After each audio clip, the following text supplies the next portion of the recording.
I spoke to Tracy Kivunyu, Senior Equity Research Analyst with Tellimer. I started by asking her where Safaricom should deploy its cash holdings of over $300 million. The investments they've made by themselves have done much better than we've seen with the partnerships. But the partnerships also aid them in one key thing, stickiness. We have to remember that still the telco side of the business is the highest generating in terms of margins. So it's also part of their strategy to ensure that they protect that end so that they can even be even more aggressive on the mobile money side. So it works in both ways. Speaking of the price stickiness issue, one of the things that we did see in the last 12 months or so was a wave of taxes being imposed on data and of course on mobile money services as well. 10% duty charge 2013, that went up to 12% sometime last year. The data side also had extra taxes imposed on it. But what's the pain point for consumers? At what point do we see taxes being raised so high that you actually start seeing a dip in usage? Well, right now it's starting to become a concern because the more the customers use M-Pesa, the more price sensitive they become. So every increment in taxation, which is being passed through to the customer, you might see transactions start to slow down. Granted, the 2% increase did not really do much for the transaction space because Safaricom found a way to pass through most of that tax increase to the higher value transactions. Well, we are estimating the average value of transactions at around 2,500 shillings. So we haven't actually seen an impact. But of course, as the magnitude of the taxes increase, they may not be able to strategically increase the prices per se, and then would be very concerned about usage. Are you expecting a price hike with the current budget? Yes. The government is obviously very keen to raise more revenue.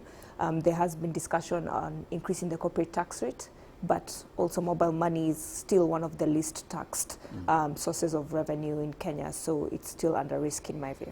All right, so in that sense, because you had a price target of about 27.42 and a hold recommendation in the stock, and you know, even before today, it just blew right past that. We're at about 29.30 as we speak at this point in time.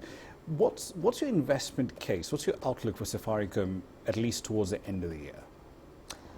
I think that you might actually see a lot of activity on the stock because the performance is actually still the strongest, even though it's not strongest for Safaricom. It is the strongest of the NSE companies that we're looking at. But for me, I'm still putting my head around M-Pesa activation because now we're moving towards business related transfers, and activation of merchants is not as simple as it was to onboard the P2P transfer side. So because of that trade-off and withdrawals coming off, you're not seeing as strong a growth in M-Pesa as we did in the past. So for that reason, I'm maintaining a conservative stance as I wait to see more aggression on the activation side. Assuming from a purely population standpoint, assuming you've hit peak growth, are those margins that we're seeing being built into mobile money services, are those margins sustainable? They are, because what's happening is that there's increased velocity on the platform. So customers are not necessarily withdrawing the money, but they're using it for more case uses. So instead of putting in money and then cashing it out, they'll go to the supermarket, pay with M-Pesa, or they'll pay their electricity bill with M-Pesa. There are more use cases for M-Pesa.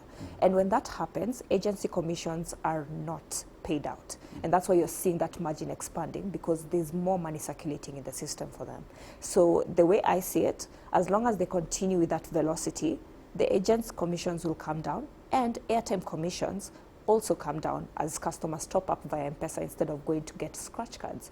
So I actually think there's quite a lot of room for potential for the margin increment in M-Pesa. One of the arguments that has been made over and over again is that the cost of mobile money, just moving cash from A to B or paying merchants, it's relatively speaking, relatively high. And those really haven't been revised that much, at least not in the last 5 years or so. And we have seen regulatory threats coming Safaricom's way. There's been a threat to break up the company. There's been a threat to impose price controls of some sort, given the dominance argument. How big a risk is that? For now, I wouldn't say it's that big of a risk because we have to also remember that M-Pesa is very integrated as a part of the economy. So the government would not be very keen to reduce prices at a time that it's trying to generate maximum revenue. So for now, it would be more of a priority to have regulations considering the competitiveness of the platform.